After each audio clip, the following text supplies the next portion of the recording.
கொடுக்க வந்திருக்கோம். நீங்கள் ஒரு மரம் நட்டாலும் ஒரு 7வது வருஷம் இதில் வந்து லைட்டாக கீறினீங்கன்னா ரப்பர் பால் வரும். அந்த இயற்கையான ரப்பர் பாலில் தான் உங்களுக்கு ஃப்ளைட்டுக்கு டயர் எல்லாம் பண்ணுறாங்க. மற்றதெல்லாம் சிந்தட்டிக் கெமிக்கலில் தான் பண்ணுறாங்க. இது வந்து நீங்கள் நட்டு ஒரு 7 வருஷம் கழித்து லைட்டாக கீறினீங்கன்னா பால் வரும். அதை வந்து சுற்றி வச்சா பால் செய்யலாம். ஒரு பந்து செய்தீங்கன்னா லைஃப் லாங்காக இருக்கும். இதில் நிறைய விதமான விதைகள் இருக்குது. நீங்கள் பார்த்தாலே தெரியும். இதில் இந்த பெரிய விதைகள் இருக்கிறது ஜாவா தீவில் உள்ள பிளான்ட்.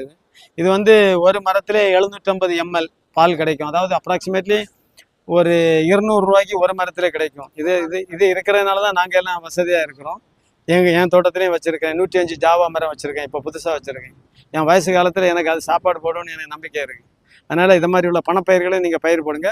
ஆக்சுவலாக இது இயற்கையான மரம் கிடையாது. 99 முறை வட்டு வச்சு தான் இதை கண்டுபிடிச்சிருக்காங்க. மாற்று பண்ணி இது வந்து அளவுக்கு அதிகமான ஹைப்ரிட் உள்ளது. ஆனால் பணப்பயிராக இருக்கிறதுனால இதை நீங்கள் கட்டாயம் நடணும்னு தான் சொல்லுவேன். மனுஷனுக்கு வாழ்கிறதுக்கு அந்த கலர் பேப்பராகிய பணம் ரொம்ப முக்கியம். அதனால் எல்லாருமே வந்து இதை நட்டு பயன்படுத்துங்க. இந்த விதை வந்து இலவசமாக கொடுக்க வந்திருக்கோம். எல்லாரும் 2 விதை வாங்கிட்டு போய் நடுங்க.